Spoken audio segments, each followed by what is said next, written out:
Acid અને base વિશે તો ભણ્યા જ હશો. એસિડ સ્વભાવે ખાટા હોય છે, બેઝ સ્વભાવે તુરા હોય છે.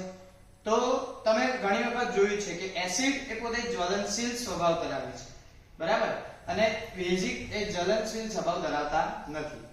તો તમે વિચારો કે એસિડ હોય એનો સ્વભાવ કેવો હોય, એસિડિક, ને બેઝિક હોય એનો સ્વભાવ કેવો હોય, બેઝિક.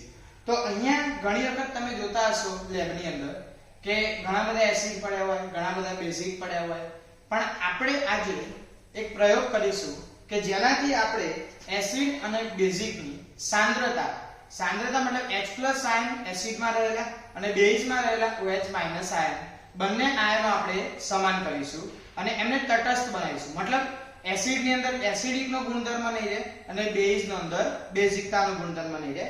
તો અહીંયા જો આપણી જોડે એસિડ છે હાઇડ્રોક્લોરિક એસિડ. હવે તમને એક વિચાર આવશે કે આ એસિડ કાળી બોટલમાં કેમ છે? તો આ એસિડ એ કોન્સન્ટ્રેટેડ એસિડ છે. કોન્સન્ટ્રેટેડ એસિડ એટલે એકદમ જ્વલન, એકદમ સાંદ્ર, કે જેની અંદર 98% માત્રા એસિડની હોય અને ફક્ત 2% માત્રા પાણીની હોય. અહીંયા આપણી જોડે છે સોડિયમ હાઇડ્રોક્સાઇડ NaOH. હવે આની અંદર OH હોય એટલા માટે આ પોતે કેવું કહેવાય, બેઝિક સ્વભાવ વાળું કહેવાય. જ્યારે HCl એની અંદર H+ આયન હોય એટલા માટે આનો સ્વભાવ કેવો, એસિડિક કહેવાય.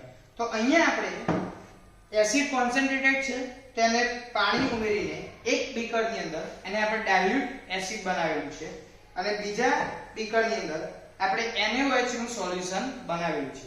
હવે આજના આપણા પ્રયોગનું નામ છે ટાઇટ્રેશન. હવે ટાઇટ્રેશન પ્રયોગ કરવા માટે પહેલા શું કરવા, તો પહેલા હું તમને પ્રયોગ સમજાવી દઉં કે આપણે એક બીકરની અંદર ડાયલ્યુટ HCl, ડાયલ્યુટ મતલબ આપણે એને પાણીથી મંદ કરેલો છે, અને એક બીકરની અંદર NaOH લઈશું. ત્યારબાદ એક કોનિકલ ફ્લાસ્કની અંદર આપણે એસિડનું દ્રાવણ લીધું, બરાબર, જુઓ દેખાય છે તમને. આની અંદર આપણે શું લીધેલું છે, HCl. કેવા HCl? Dilute HCl. એ HCl માં આપણે ઉમેર્યું છે ફિનોપ્થેલિન. આ ફિનોપ્થેલિન શું છે? તમને વિચાર આવશે કે ભાઈ આ ફિનોપ્થેલિન શું કામ કરે છે? તો ફિનોપ્થેલિન એ પોતે એક સૂચક છે કે જે પદાર્થ એસિડ છે કે બેઝ અથવા પદાર્થની સાંદ્રતા સમાન થઈ કે નહીં એ સૂચવવાનું કામ કોણ કરશે? ફિનોપ્થેલિન. તો આ ફિનોપ્થેલિનને આપણે આ જે કોનિકલ ફ્લાસ્કમાં એસિડ લીધો એમાં આપણે નાખ્યા 2-3 ટીપા. ત્યારબાદ આપણે હવે આને એસિડિકતા હશે અને સમાન કરીશું.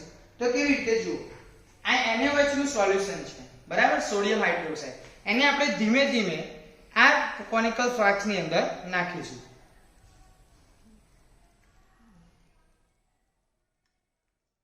જુઓ, તમને ગુલાબી કલરના પીપીટીઝ આવતા દેખાશે. જુઓ, ગુલાબી કલર આવતો દેખાશે દ્રાવણમાં. જુઓ આવશે અને જતો રહેશે, પણ જુઓ હવે ગુલાબી કલર જતો નથી. તો એનો અર્થ શું થયો કે અહીંયા એસિડ અને બેઝ બંનેની સાંદ્રતા સમાન જોવા મળે છે. Thank you.